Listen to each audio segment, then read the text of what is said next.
廣州有一笪地啊，成地都係粵語文化嚟噶。你睇呢個嗱，唔理太陽有幾曬，見到好玩嘅也都會曬一曬。第一個曬咧，即係曬太陽嘅意思；第二個曬咧，即係分享啊，show出嚟嘅意思。嗱，粵語有個地道講法叫曬命，記唔記得？即係話炫耀啊，俾人哋睇到自己嘅好嘢。嗱，你睇呢句仲犀利啊！着至靚嘅衫，行至酷嘅街。嗱，呢句有文化啦。嗱，着衫咧，普通話叫做穿衣服。嗱，咁啊，點解粵語係用着唔用穿呢？因為着咧非常古樸噶。嗱，你聽過1700年前嘅木蘭辭未啊？有一句咧就叫做脫我戰時袍，着我舊時裳。即係話花木蘭咧代父從軍啊，打仗打咗好多年，翻出嚟之後咧，咁啊佢唔使再做士兵，佢好開心咯。於是咧將佢打仗嗰陣嘅戰時嗰身戰袍脫咗去，跟住着我舊時嘅嗰套女裝叫舊時裳。嗱，所以佢用嘅就係着，唔係穿，幾古老。咁同時舊時呢個詞咧都係我哋粵語用緊嘅。咁啊，我中意行山啦，有啲朋友就話舊時啲老人家話咧，夜晚行山啊，唔好大聲講嘢啊，唔係嘅話就會嗱，佢用嘅就係舊時啦。嗱，你睇下，仲有衫呢個詞咧又好古典嘅。嗱，普通話咧叫做衣服嘛，粵語叫衫，衫係古漢語嚟噶。嗱，有冇聽過古代詩人唐朝嘅白居易啊？佢寫咗一首《琵琶行》，即係話咧喺佢準備搭船去第二個地方啦，跟住船上有個靚女彈琵琶，跟住彈得好好，跟住叫《琵琶行》。咁啊，嗰個靚女彈琵琶好感動啊，令到白居易諗起自己嘅身世，咁啊感動到喊喎。所以最後兩句就叫做座中泣下誰最多，江州司馬青衫濕。即係話在座咁多位咧，邊個喊得最多咧？咁啊就係江州司馬，即係白居易。佢喺江西嗰度做官啊嘛，江州司馬青衫濕，即係白居易佢喊到咧，自己呢件青衫上面都濕晒啊！嗱，青衫佢唔係用青衣，所以衫咧就係古漢語保留到而家嘅一個詞。嗱，青衫嗱，跟住後邊嗰句咧叫做行至酷嘅街，咁啊行街啊行路喺普通話叫做走路啊嘛，喺粵語咧佢唔係用走，佢用嘅係行。其實行呢個字咧，又係古漢語嚟噶。嗱，李白大家都知啦，李白有一首代表作叫做《行路難》，行路難係咁講嘅，叫行路難，行路難，多歧路今安在？長風破浪會有時，直掛雲帆濟滄海。濟滄海啊！嗱，佢用嘅咧就係行路，佢唔係用走路啊。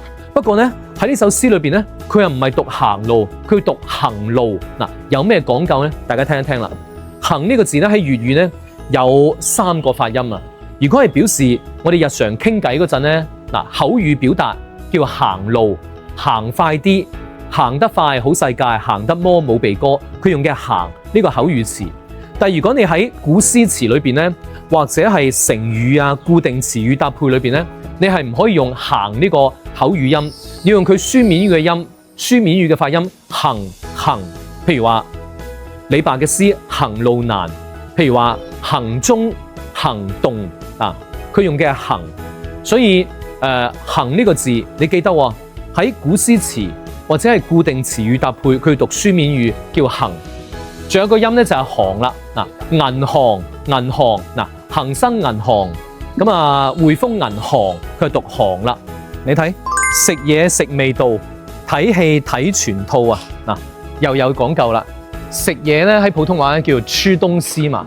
咁啊，吃呢個字咧喺普通話，吃呢個字咧喺粵語你要用食。食咧係非常之古樸嘅一個動詞，有2000年歷史噶啦。以前咧曹操咧係最中意用呢個詞嘅。嗱，曹操有一首短歌行，大家聽過未？咁啊就係有一句咧就叫做悠悠鹿鳴食野之蘋啊，即係話鹿佢嘅叫聲咧係悠悠咁叫噶嘛。咁啲鹿仔咧喺草地嗰度啊食野草，叫悠悠鹿鳴食野之蘋。佢用嘅係食，唔係用吃喎。所以2000年前咧，古代人已經係用呢個詞咁去表達食嘢落肚嗰個狀態。而家粵語都仲係用緊食嘅。嗱，咁啊睇睇，仲有頭先講嗰個睇戲睇全套啦。咁啊睇呢個字咧，又非常之古樸嘅嗱。相信大家都聽過楊貴妃啊同佢老公唐明皇唐玄宗嘅故事啦。咁啊，楊貴妃同唐明皇咧係1300年前嘅人嗱。嗰個故事咧，佢就係講咧，唐玄宗本身係一個明君嚟嘅，但係佢因為揾咗楊貴妃咧做老婆，咁啊又好信任楊貴妃嘅屋企人，所以就揾楊貴妃佢阿哥楊國忠做咗丞相。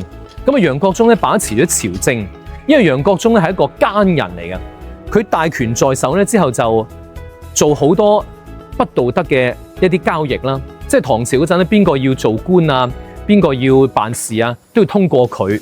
咁啊，搞到朝廷好黑暗、好腐敗，所以成個經濟越嚟越差。咁啊，老百姓嘅日子咧就越嚟越難過。咁啊，喺佢哋嘅影響之下咧，唐朝國力就越嚟越低下。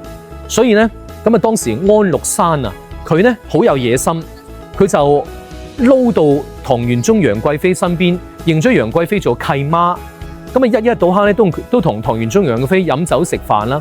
咁啊，等唐玄宗放下戒備之後咧，安祿山咧就發動咗政變啊，就帶領幾廿萬軍隊咧從西北嗰邊一路打過嚟，想要推翻唐朝，建立自己嘅朝廷。咁喺咁嘅影響之下咧，咁啊朝廷軍隊又唔夠打，因為楊國忠咧搞到國家好腐敗噶啦。嗱，當然原因有好多啊，楊國忠係其中一個原因。咁啊當時咧因為安祿山太勁啦，所以咁啊唐玄宗楊貴妃楊國忠咧同埋好多人咧就一路走難啊，從西安向四川嗰度走難走過去，要躲避安祿山嘅追殺。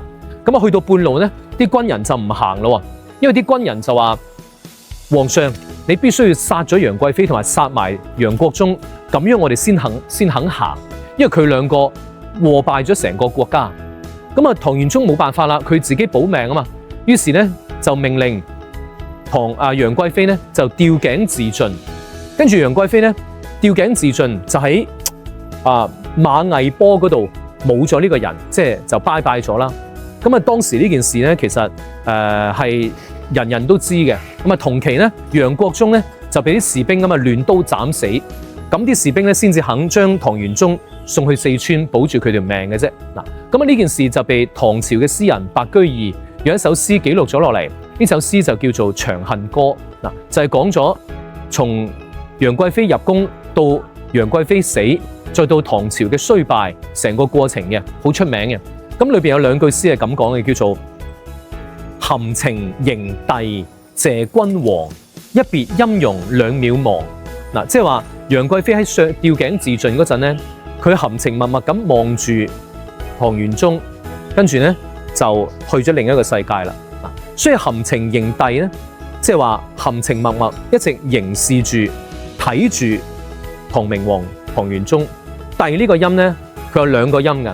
如果喺古詩詞裏邊讀帝，日常粵語表達咧叫睇，即係意思就係凝視，一直望住嘅意思。嗱，唐朝嗰陣咧就用帝嚟表示一直望住。咁而家粵語咧都仲係保留咗帝呢個用法，只不過佢用咗一個現代啲嘅發音叫睇，但係寫出嚟嘅字都係帝呢個字嚟㗎，真係古文化嚟㗎。咁啊頭先講睇戲睇全套呢5個字咧，其實有一層深嘅含義。